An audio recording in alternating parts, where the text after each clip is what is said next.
आज हम बात करेंगे इंग्लिश का एक बहुत ही इंटरेस्टिंग और थोड़ा सा टफ लगने वाला टॉपिक है अनटिल और अनलेस।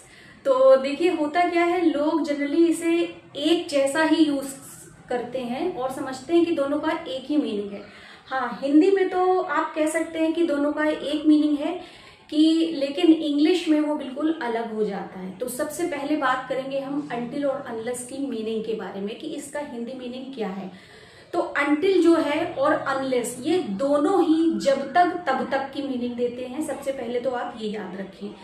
अब उसमें भी क्लासिफिकेशन क्या है, अनटिल जो है वो जब तक, यानी दोनों ही एक तरह से कहा जाए तो नेगेटिव सेंस में सेंस देते हैं, यानी इसमें नॉट भी साथ में लगा होता है। हमें अलग से सेंटेंस में नॉट लगाने की जरूरत नहीं है।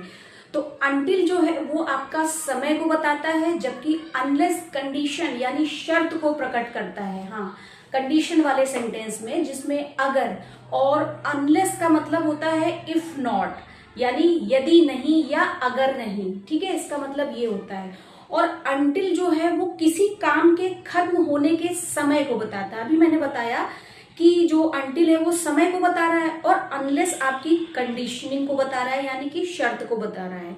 दूसरी बात क्या है कि जब वो समय को बताएगा तो किसी काम के खत्म होने का जो ड्यूरेशन है उसको बताएगा।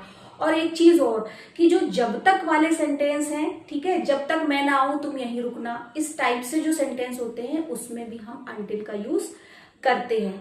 अच्छा, अब बात आती है कि एक जगह ऐसा होता है जैसे आप इसका कंपैरिजन करें। तो जैसे मैं सेंटेंस बोलूंगी, मेरे आने तक इंतजार करो, ठीक है, वेट अंटिल आई कम। अब यहां पर देखिए समय को बताया जा रहा है कि ड्यूरेशन बताई जा रही है कि जब मैं आऊं तभी तुम जाना, ठीक है, मेरे आने तक आप करो। अब इसी सेंटेंस को मैं ऐसे बोलूं कि अगर जब मैं ना आ जाऊं जाना मत, यानी मत जाइए अगर मैं ना आऊं, यानी कहने का मतलब जब तक मैं ना आऊं तब तक आप जाइएगा नहीं। तो यहां पर कंडीशन जो शो हो रही है, तो कैसे सेंटेंस को बनाएंगे, डोंट गो अनलेस आई कम। ठीक है, और एक चीज और मैं बताऊं आपको, एक जगह पे एक सिचुएशन ऐसी भी आती है जहां पर अनटिल और अनलेस साथ में लगा होता है। तो प्लीज डोंट कंफ्यूज कि इसका कोई एक अलग मतलब होता है, नहीं, ये एक फ्रेज की तरह काम करता है। और इसका जो अनलेस है, अनटिल का तो नहीं, अनलेस की जो मीनिंग है वो ही चलती है उस सेंटेंस में। तो अब हम देखेंगे बोर्ड पे कि किस तरह से ये सेंटेंस बनते हैं। तो सबसे पहले देखेंगे हम अनटिल।